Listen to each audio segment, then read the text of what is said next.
I am Charles Washington, 74 years old, and after 6 decades of building businesses and raising a family, I thought I understood what loyalty meant. As a retired construction company owner who employed over 40 people throughout my career, I believed that hard work and sacrifice would earn respect from those closest to me. Last December, that belief was shattered when my own son told me I wasn't welcome at Christmas dinner. Before I continue this story, please subscribe to the channel and let me know where you're listening from in the comments below. Hit like if you've ever been taken advantage of by family members who saw your generosity as weakness. Growing up in Detroit during the 50s meant understanding the value of family and community. My father worked double shifts at the Ford plant, while my mother cleaned houses to put food on our table. They taught me that family comes first, no matter what. When I started my construction business in 1975, with nothing but a pickup truck and determination, those lessons guided every decision I made. For 30 years, I built that company from the ground up. We specialized in residential construction and small commercial projects throughout Michigan. The work was honest, the pay was fair, and I treated every employee like family. When my wife Ruby passed away 8 years ago from cancer, my son Thomas became the most important person in my world. Thomas married Vanessa 5 years later, a woman from the affluent Whitman family, who made it clear from day one that my blue-collar background didn't meet their standards. But I pushed aside my concerns because I wanted my son to be happy. When they decided to buy their dream house in the suburbs, I didn't hesitate to help. The monthly mortgage payments were $3,200. For 6 years, I wrote that check every month without complaint. I refinanced my own home twice to cover their down payment. I maxed out credit cards to pay for their kitchen renovation when Vanessa decided granite countertops were essential for entertaining. Every dollar I spent was an investment in what I thought was our family's future. I should have seen the warning signs. The way Vanessa would change the subject whenever I talked about my work. How family gatherings gradually moved from my house to restaurants, where I couldn't showcase the soul food recipes Ruby had taught me. The subtle comments about my education, level my accent, my choice of clothing. But I ignored it all because Thomas seemed happy, and his happiness was worth any personal discomfort. Last month, I was sitting in their living room surrounded by furniture I had helped purchase, looking at Christmas decorations I had partially funded when Thomas delivered the news that would change everything. His voice was quiet, almost apologetic, but the words cut deep. His in-laws were coming for Christmas, and my presence would make things uncomfortable. Uncomfortable. After 6 years of financial support, after countless family dinners where I bit my tongue, while Vanessa's relatives made subtle digs about my background, after sacrificing my retirement savings so they could live in a house they couldn't afford, I had become an inconvenience. I didn't argue. I didn't raise my voice. I simply smiled, gathered my coat, and walked to my truck. But as I drove home through the December darkness, I made a decision that would teach them the true cost of taking family for granted. Sometimes the most powerful response to disrespect isn't anger, it's action. That night, I calculated exactly how much I had invested in their lifestyle. The total was staggering. $250,000 over 6 years. Money that could have secured my own retirement, taken the vacations Ruby and I had always planned, or helped other family members who actually valued my presence. The next morning, I made one phone call that would change everything. That call was to my bank, but before I could dial, my phone rang. Vanessa's name flashed on the screen like a warning signal. I let it ring 3 times before answering, already knowing this conversation would reveal everything I needed to know about their true feelings. Charles. Her voice carried that familiar tone of barely concealed impatience, the same one she used when asking me to cover their utility bills. I heard about the little misunderstanding with Thomas. Misunderstanding. I leaned against my kitchen counter, still wearing my coat from the drive home. I don't think there's any misunderstanding, Vanessa. You made your position quite clear. Look, I know this seems harsh, but you have to understand my parents' perspective. They're very traditional people. They expect a certain atmosphere during the holidays. A certain atmosphere. I could hear shopping bags rustling in the background, probably spending money that should have gone toward their mortgage payment, money that was apparently my responsibility to provide. And what atmosphere is that, Vanessa? The pause stretched long enough for me to hear a car door slam outside. When she spoke again, her voice had shifted into that condescending tone she reserved for explaining obvious things to simple people. Well, they're not used to your kind of cooking, all that spicy food and loud music. And frankly, Charles, they're educated people. They expect conversations about current events, literature, art. You know. The words landed like physical blows. 6 years of biting my tongue, of swallowing insults for Thomas's sake, of pretending not to notice the way she looked at me like I was some kind of hired help who'd overstayed his welcome. My kind of cooking. My voice stayed level-controlled. You mean the food you ate every Sunday for 3 years when money was tight? The cornbread and collard greens, you said, reminded you of your grandmother's recipes. That was different. We were appreciative then, but now with my parents visiting, we need to maintain certain standards. Standards. I walked to my kitchen window, looking out at the neighborhood where I'd lived for 20 years, where neighbors knew my name and respected the business I'd built with my own hands. And what standards are those, Vanessa? The ones that exclude the man who's been paying your mortgage for 6 years. Her false sweetness evaporated like morning mist. Don't be dramatic, Charles. This isn't about race. It's about class. My father graduated summa cum laude from Northwestern. My mother speaks 3 languages. They spend summers in Martha's Vineyard. What exactly would you contribute to dinner conversation? Stories about laying concrete. Heat flooded my chest, but I kept my voice steady. I built a business from nothing after my father died young. I've employed over 40 people throughout my career. I've paid more in taxes than your father made in his best year as a corporate middle manager. Money isn't everything, Charles. Breeding matters. Education matters. And frankly, Ruby understood her place better than you understand yours. The line went dead silent. She'd crossed it. The line I didn't even know existed until she'd stomped across it in her designer heels, dragging my wife's memory through the mud. What did you say about my wife? I'm just saying she knew how to blend in better. She didn't make waves. She understood that some spaces weren't meant for people like you. My hand tightened around the phone until my knuckles ached. Ruby had died with grace and dignity, never once complaining about the chemotherapy or the pain. She'd worried more about my loneliness than her own suffering.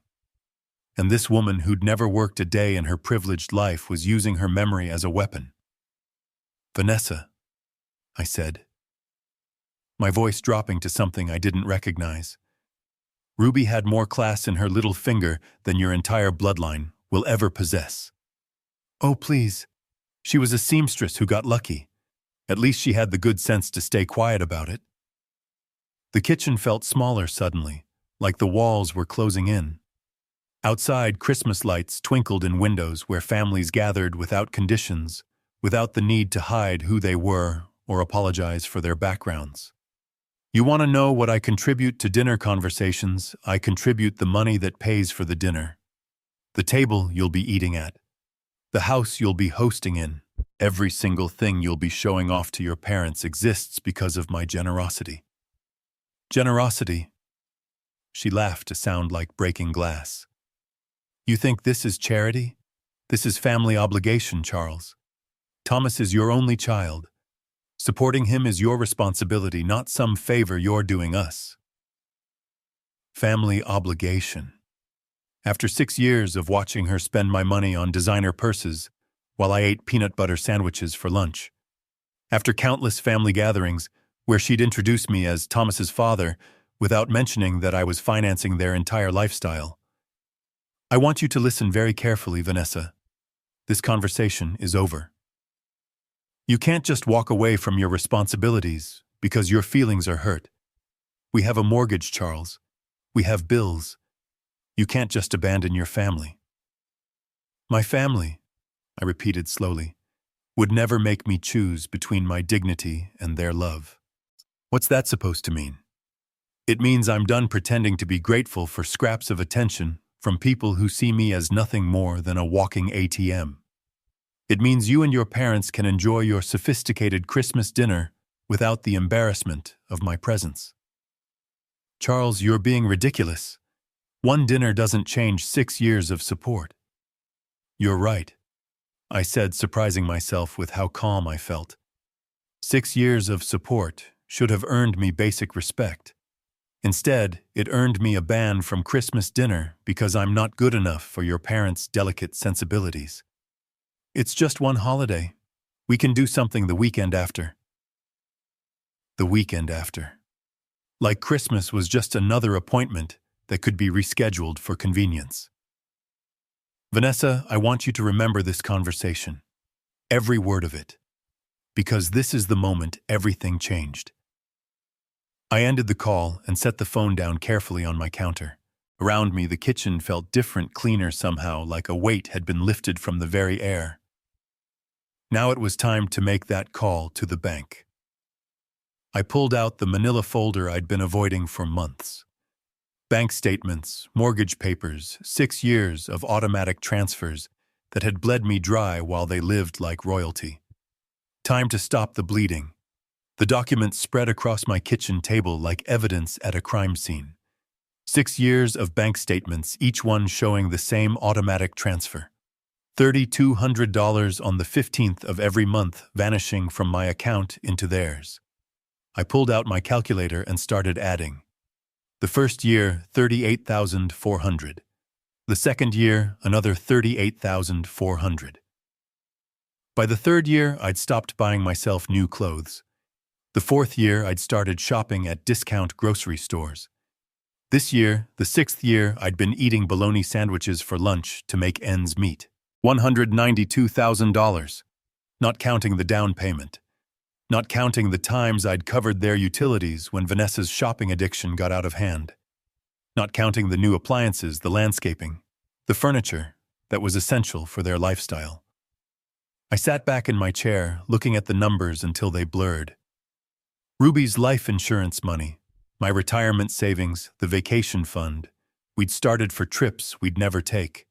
All of it gone. Poured into a house where I wasn't welcome for Christmas dinner. I reached for my phone and scrolled through my contacts until I found the number for First National Bank.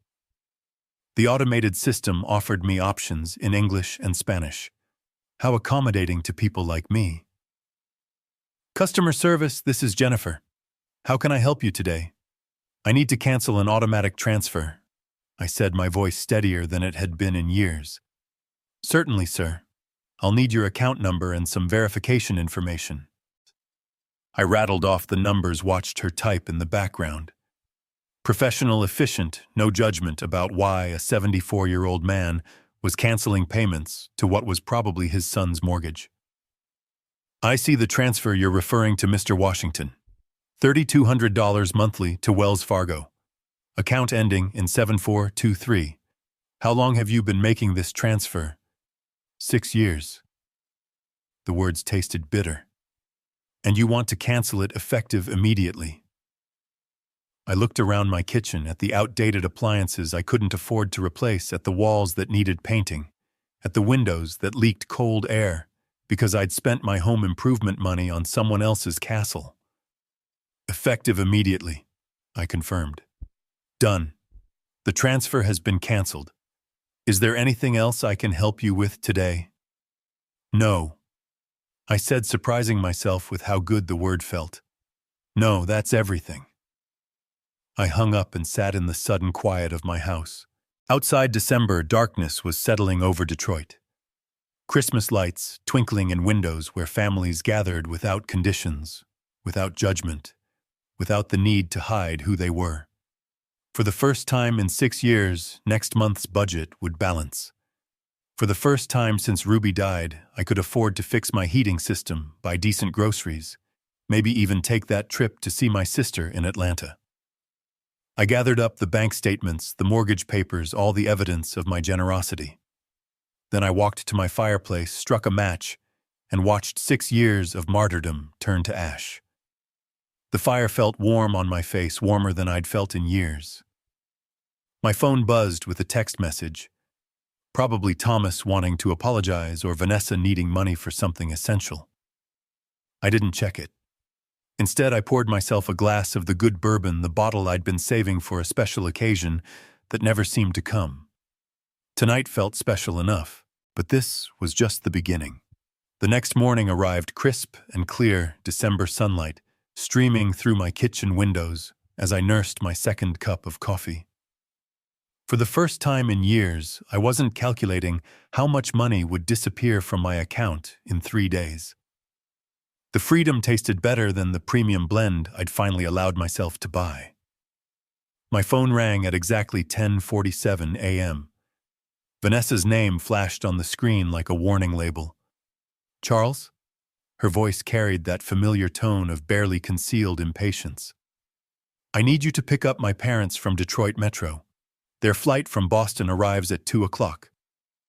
I set down my mug, carefully watching the steam curl toward the ceiling. "Vanessa, did you forget about our conversation yesterday? Look, whatever that was about, we need to focus on practical matters now. My parents need transportation, and you're the only one with time during the day." The audacity was breathtaking.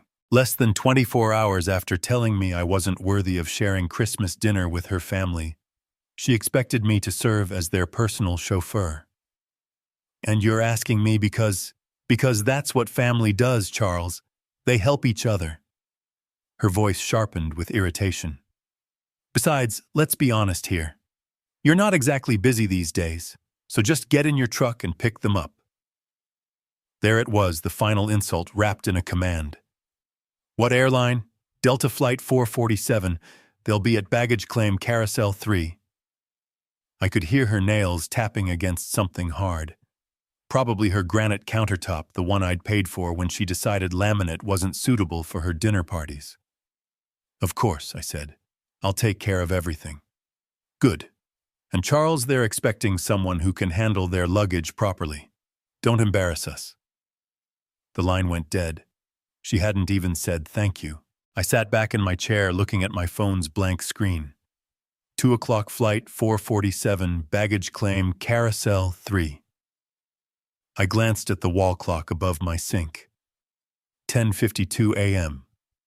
Plenty of time. I poured myself another cup of coffee, added an extra spoonful of sugar, and opened yesterday's newspaper to the crossword puzzle I hadn't finished. At 2:15 p.m. I was settling into my favorite armchair with a fresh cup of Earl Grey and the Detroit Free Press Sunday edition. The crossword from yesterday lay completed on my coffee table. My phone buzzed against the wooden surface. Vanessa's name again. I let it ring. 2:47 p.m. The phone buzzed again. This time I could see the preview of her text. "Charles, where are you?" "My parents are." I turned the phone face down and returned to the sports section. The calls started coming faster after that. 2:55 p.m., 3 calls in rapid succession. 3:15 p.m., 5 more calls from unknown numbers. Probably her parents borrowing someone's phone at the airport. By 3:30, my phone had buzzed 15 times. I'd finished the newspaper, brewed a second pot of tea, and started organizing the junk drawer in my kitchen table. 3:45 p.m. brought 10 more calls in 15 minutes. The buzzing became constant, like an angry wasp trapped against glass. I could picture them standing at baggage claim confusion, turning to anger, then to panic, as they realized their personal chauffeur had the audacity to strand them. 4 o'clock arrived with 20 more calls. Unknown numbers, Vanessa's number, then back to unknown numbers. The desperation was becoming palpable even through the silence of my ignored phone. 4:15 p.m. delivered the final wave. 25 calls in 30 minutes. The phone screen lit up and went dark, lit up and went dark, a frantic strobe light of entitlement meeting reality. I counted them later. 98 missed calls total. 98 attempts to command me, guilt me, or manipulate me into resuming my role as their personal servant. At 4:30, I walked to my kitchen and unplugged my landline from the wall. Then I turned my cell phone completely off. Perfect silence. I made myself a grilled cheese sandwich and heated up a can of tomato soup, comfort food I hadn't allowed myself in months, because every grocery dollar had gone toward making ends meet while subsidizing their lifestyle. Outside, the winter sun was already starting to set, casting long shadows across my backyard. Somewhere across town, 3 people were probably standing in an airport parking garage, arguing about taxi fare and wondering how their personal servant had developed a backbone. By 5:30 p.m., I'd eaten dinner, loaded my dishwasher, and was considering what movie to watch. It had been years since I'd had an entire evening to myself, without worrying about emergency calls for money or last-minute favors. I was reaching for the remote when someone started pounding on my front door. Not knocking, pounding. The kind of aggressive hammering that rattled the frame and announced pure fury. Through the peephole, I could see 3 figures crowded on my small porch like wolves circling prey. Time to face the music. I opened the door to find William Whitman's red face inches from mine. "What the hell is wrong with you?" he shouted, pushing past me into my living room without invitation. "We waited at that airport for over 3 hours." Elizabeth followed him, her usually perfect hair disheveled, her lips pressed into a thin line of pure hatred. "This is completely unacceptable behavior from someone your age, Charles. Absolutely barbaric." Vanessa brought up the rear, her designer coat wrinkled, her makeup smeared. "You humiliated us. Do you have any idea what you've done?" "Get out of my house," I said quietly, not moving from my position by the door. They stopped mid-rant, shocked by the steel in my tone. "Excuse me." William's face went from red to purple. "You don't get to make demands here, buddy. Not after what you pulled today." "This is my house," I said, stepping aside and holding the door open wider. "And I want you out. Now." Elizabeth stepped forward, her voice dripping with condescension. "Charles, you clearly don't understand the magnitude of your mistake. My husband has connections throughout this city. Business connections, social connections. You can't treat people like us this way and expect no consequences." "This was a lesson," I interrupted, meeting her gaze steadily. "A lesson about treating people with basic respect." Vanessa's mouth fell open. "A lesson? Who do you think you are to teach anyone anything? You're nobody. You're a glorified construction worker who got lucky. I'm someone who finally stopped being your personal bank account and taxi service." I gestured toward the open door. "The lesson is over. You can leave." William jabbed a finger toward my chest, but didn't quite dare touch me. "You have no idea who you're messing with, old man. I've got friends at the Detroit News, contacts at the Free Press. People who can make your life very, very difficult." "Is that a threat, Mr. Whitman?" "It's a promise." His voice dropped to a menacing whisper.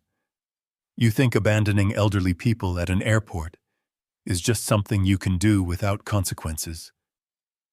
You're about to learn exactly how wrong you are." Elizabeth nodded, her smile sharp enough to cut glass.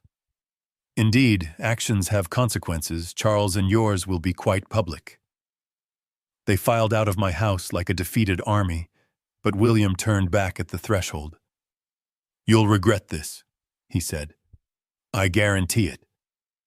I closed the door behind them and turned the deadbolt with a satisfying click. Through the window, I watched them pile into their rental car, still arguing among themselves as they drove away into the December darkness. 3 days later, I was enjoying my morning coffee when I saw my own face staring back at me from page 3 of the Detroit Free Press. The headline read, "Local businessman abandons elderly couple at airport during holiday rush." My hands went still around the coffee mug. There I was, in black and white, an old photo from my company's website, probably 10 years out of date. Below it, a story that made my blood run cold and my temper flare in equal measure. William and Elizabeth Whitman visiting their daughter for Christmas, were left stranded at Detroit Metropolitan Airport for over 4 hours Sunday, when family member Charles Washington failed to appear for a pre-arranged pickup. The couple, both in their late 60s, waited in frigid temperatures as a winter weather advisory was issued for the region. Winter weather advisory. It had been 55 degrees and sunny. "We couldn't believe someone would just abandon us like that," said William Whitman, a retired automotive executive. "We called repeatedly, but Mr. Washington never answered his phone.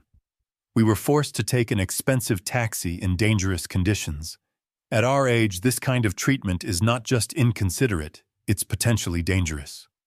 The article continued with quotes about my pattern of erratic behavior and concerns about my mental state. William had painted himself and Elizabeth as helpless victims of a cruel old man who'd suddenly snapped without provocation.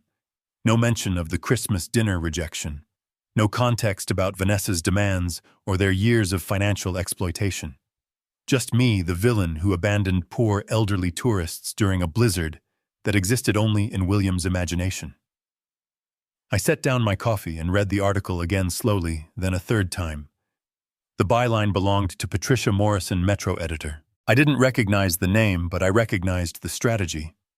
William had called in favors, used his automotive industry connections to get this story placed exactly where it would do maximum damage to my reputation. Smart.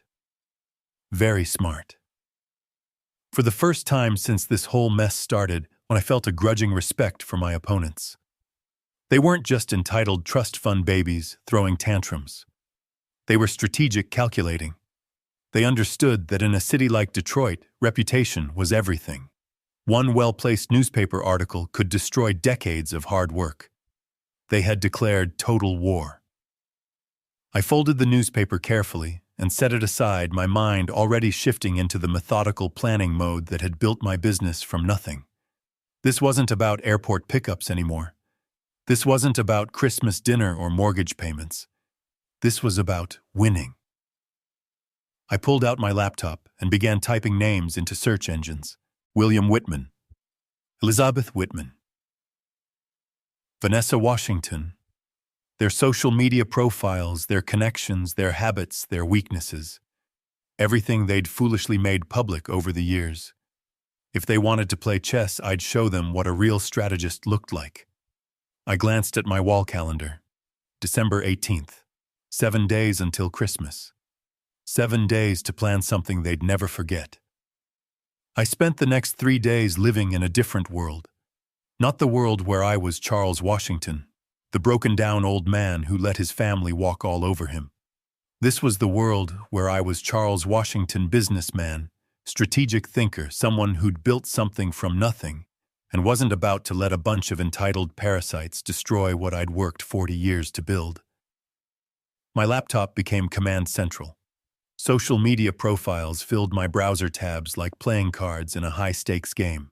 William Whitman, retired Ford Motor Company executive member of the Detroit Athletic Club, board member of the Greater Detroit Business Council. A man who'd spent his career in positions of trust and influence. A man with a lot to lose. Elizabeth's Facebook painted a perfect picture of refined living. Charity luncheons, wine tastings, vacation photos from Cape Cod, tagged with #BlessedLife.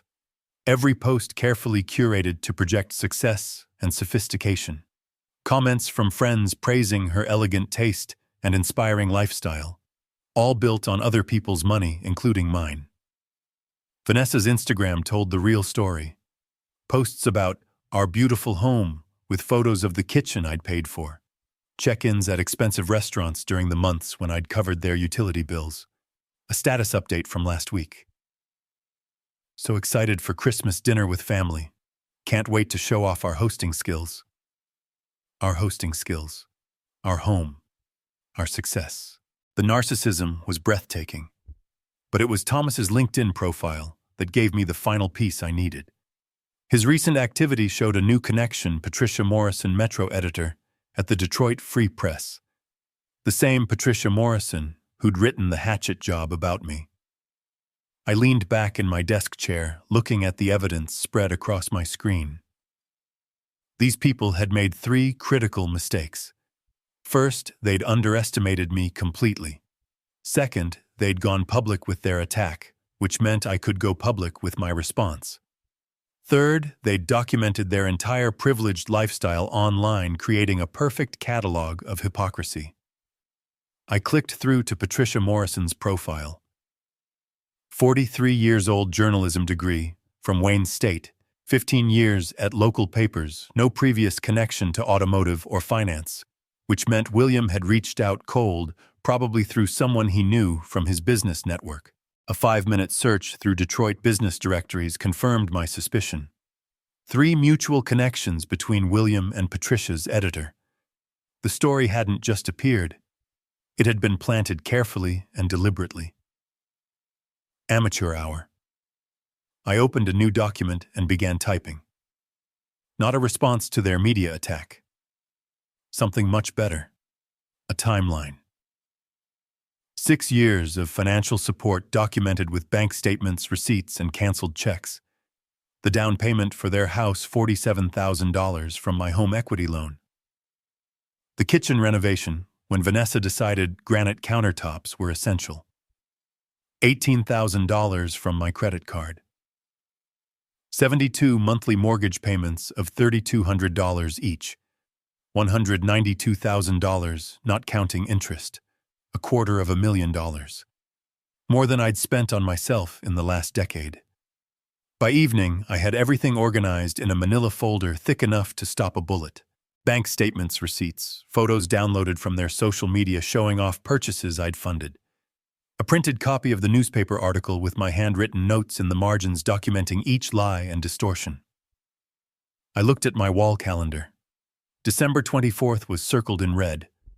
Not because it was Christmas, but because it was the perfect day for justice. According to Vanessa's Facebook events, they were hosting Christmas dinner for 12 people.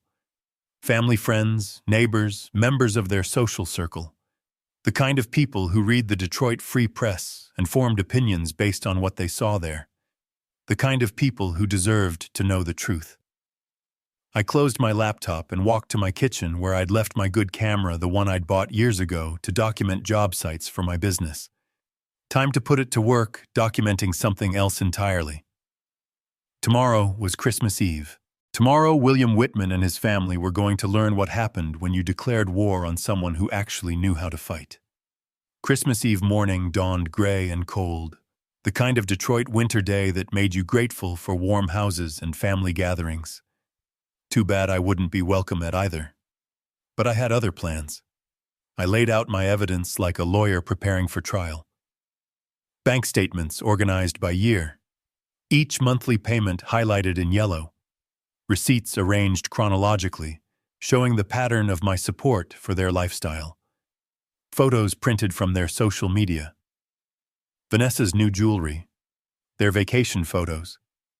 The expensive Christmas decorations currently adorning the house I'd helped them keep. All of it copied 12 times, one for each dinner guest. The newspaper article went on top of each stack.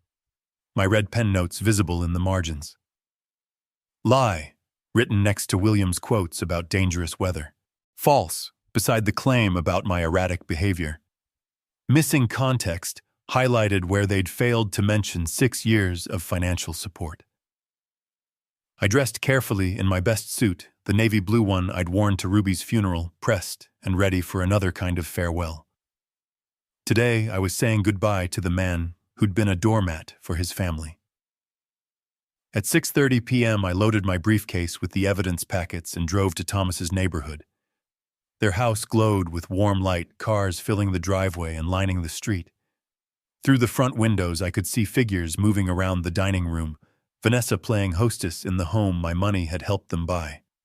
I parked across the street and checked my watch. 6:45. Perfect timing. Late enough that everyone would be seated for dinner.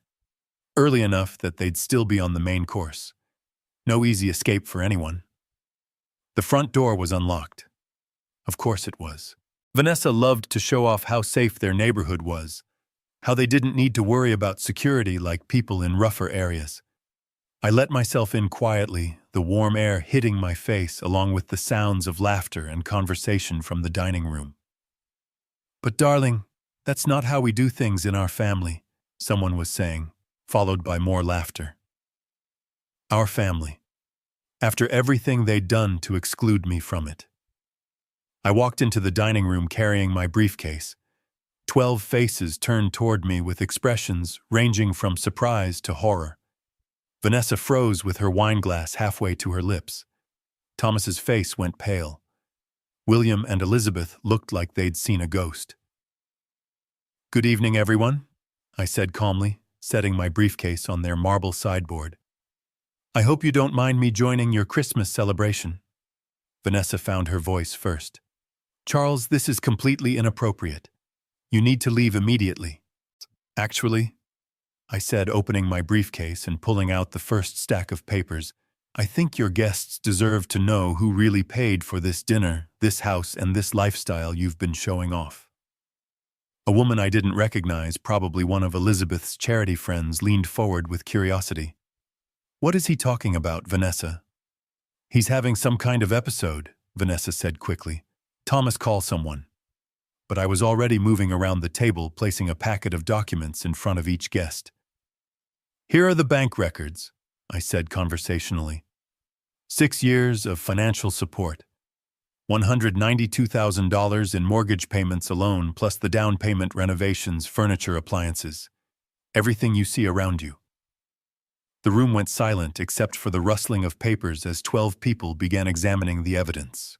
I watched their faces change as they absorbed the numbers, the dates, the undeniable proof of my generosity and their deception.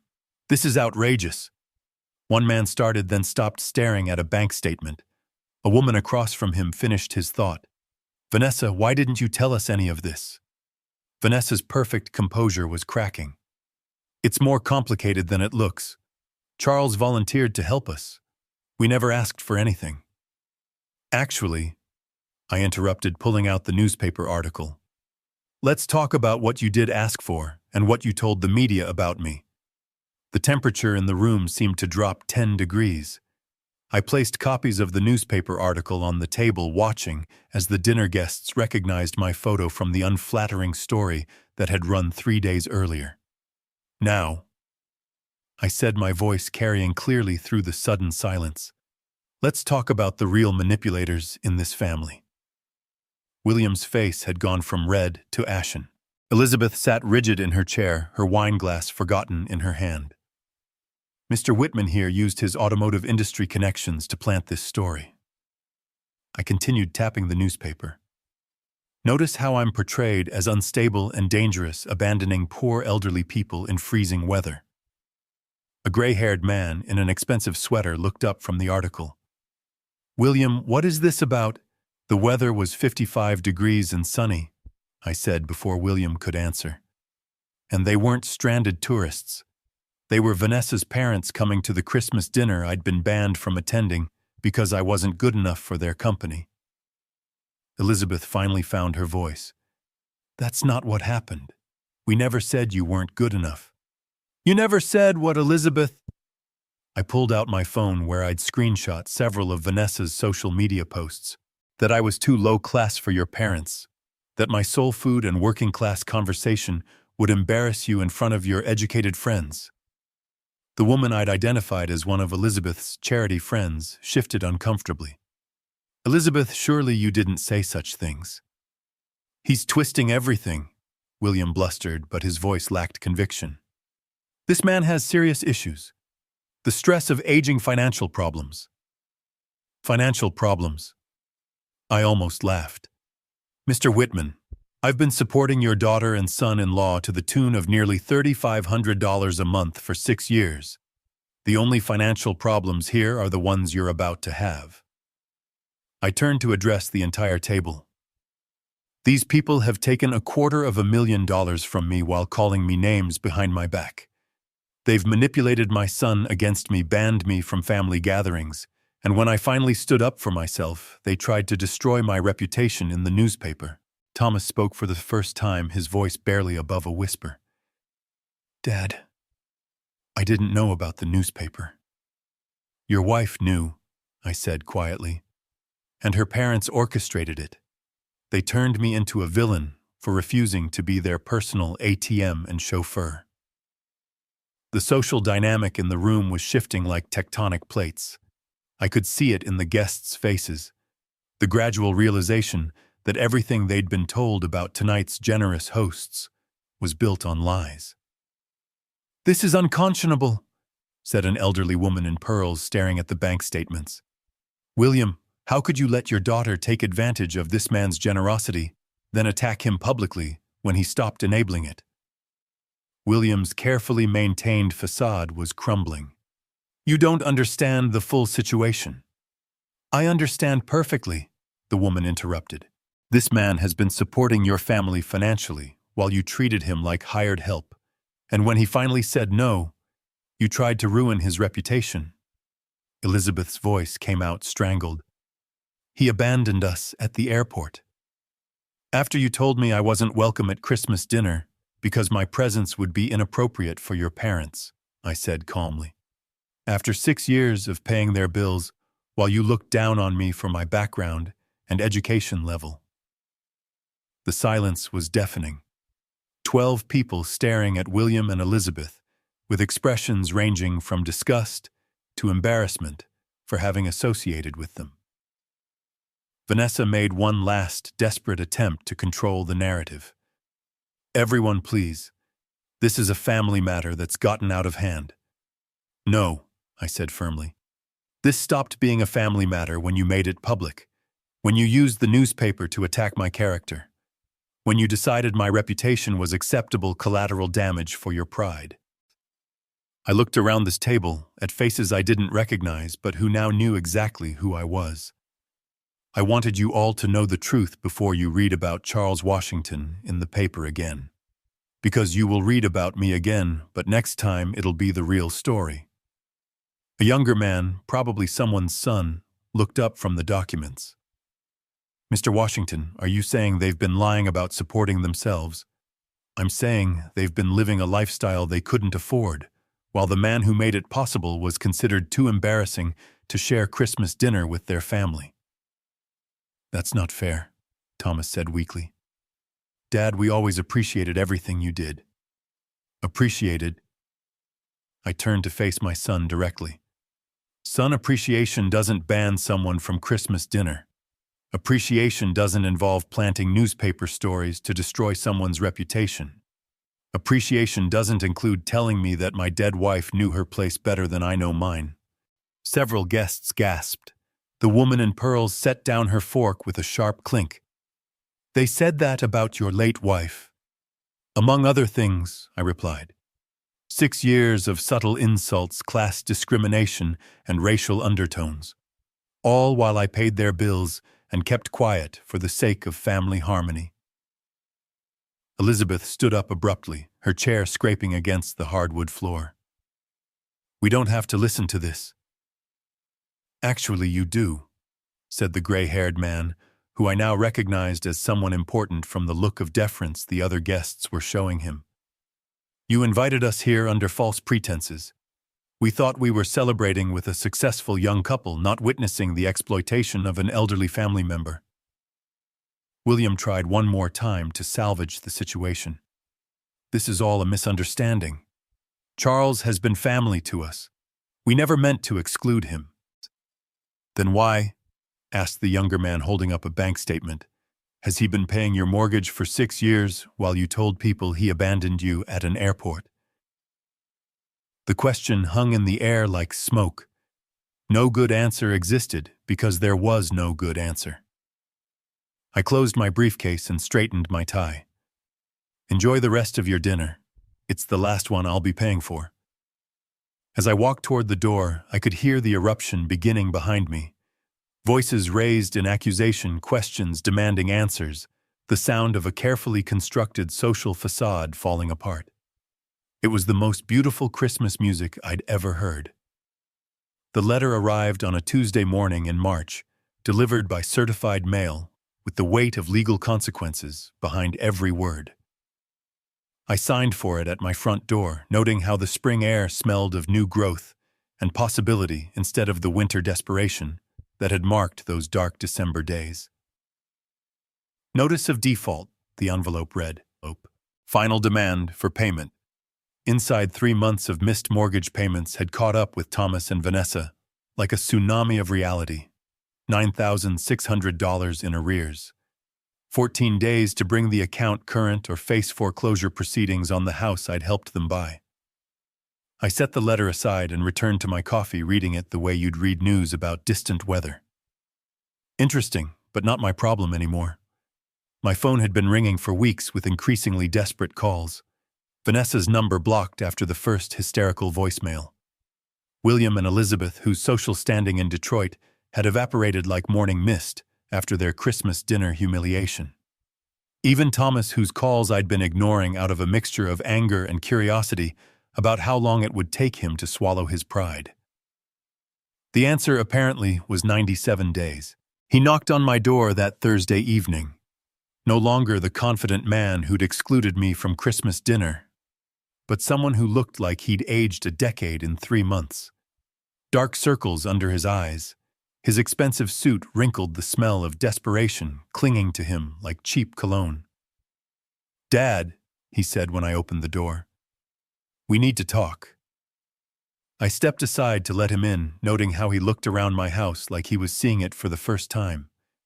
The new furniture I'd bought with my first mortgage-free paycheck. The fresh paint on walls that hadn't been updated in 8 years because every spare dollar had gone to his lifestyle. The repairs I'd finally been able to afford now that I wasn't subsidizing someone else's American dream. "Nice place," he said quietly. "It's what happens when you spend money on yourself instead of people who don't appreciate it," I replied, settling into my new recliner. "Coffee." He shook his head, perching on the edge of my couch like he was afraid to get comfortable. "Dad, I need you to know how sorry I am about everything.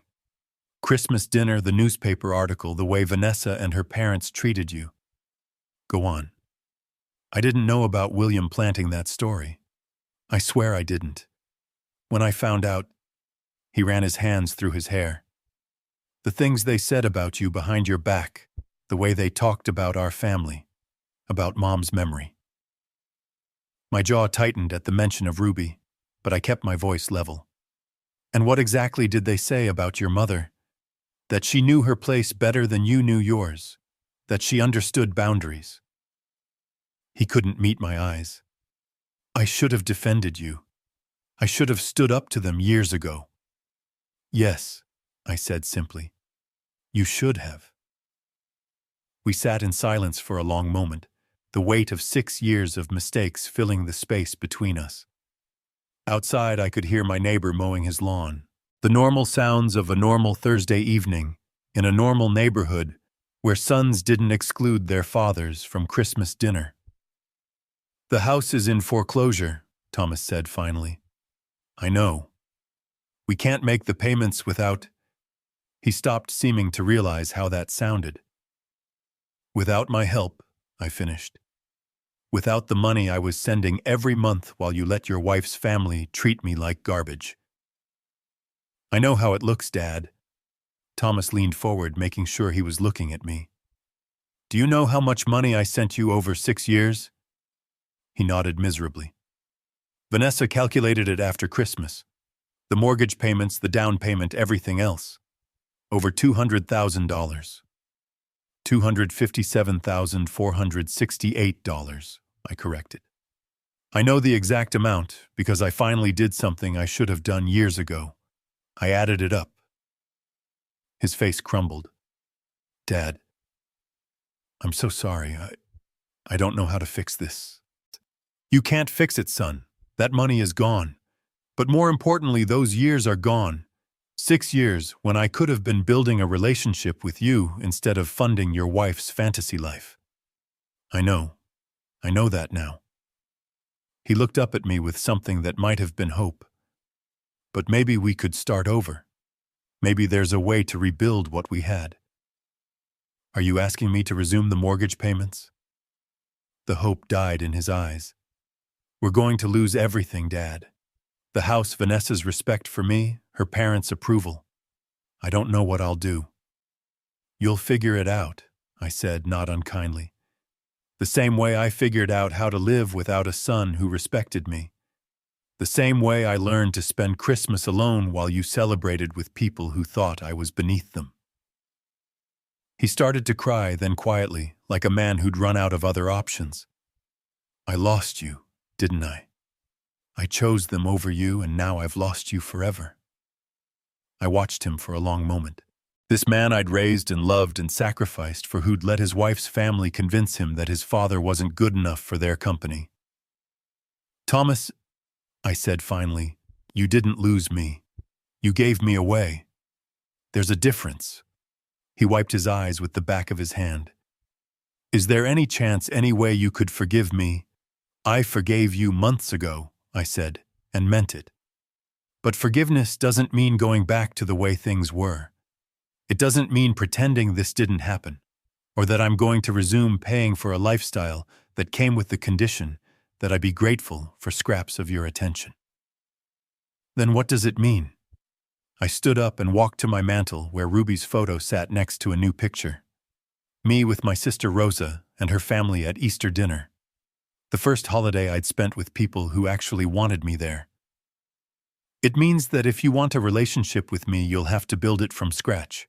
It means showing me respect instead of demanding I earn it. It means making choices based on what's right, not what's convenient. I turned back to him. And it means that the next time someone, your wife, her parents, anyone tries to exclude me from family gatherings, you'll remember who actually acts like family. He nodded slowly, understanding, perhaps for the first time, that respect wasn't something you could take for granted. "The house?" he asked quietly. "That isn't your problem anymore." I sat back down, feeling lighter than I had in years. "You're a grown man, Thomas. Figure it out like grown men do. Get a job that pays enough to cover your bills. Sell the house and buy something you can afford. Stop living beyond your means and expecting other people to subsidize your choices." He stood up slowly, his shoulders straighter than they'd been when he arrived. "You're right about all of it." "I know." He walked to the door, then turned back. "Dad, for what it's worth seeing you stand up for yourself at Christmas dinner. I was proud of you. Embarrassed and angry, but proud too." "Good," I said. "Maybe there's hope for you yet." After he left, I poured myself a glass of the good bourbon and stepped onto my back porch. Spring was coming to Detroit, the trees beginning to bud, the air warming with promise. In 4 months, I'd be 75. Ruby had been gone for 8 years. I'd wasted 6 of those years being a doormat for people who didn't appreciate sacrifice. I wasn't planning to waste anymore. My phone buzzed with a text from Rosa. "Dinner Sunday. The kids want to show you their school projects." I smiled and typed back, "Wouldn't miss it." Real family, it turned out, was something you found with people who actually wanted you there. Everything else was just expensive theater, and I was done buying tickets to shows where I wasn't welcome on stage. The bourbon tasted like freedom, and the future looked exactly as bright as I was willing to make it. Dignity cannot be bought with generosity, nor can respect be purchased through sacrifice. When people show you who they truly are through their actions and words, believe them the first time, your worth is not determined by how much others are willing to accept from you, but by how much you're willing to accept from them. Sometimes the greatest gift you can give someone is to stop enabling their disrespect. If you've ever had to stand up to family members who took your generosity for granted, hit that like button and share your story in the comments.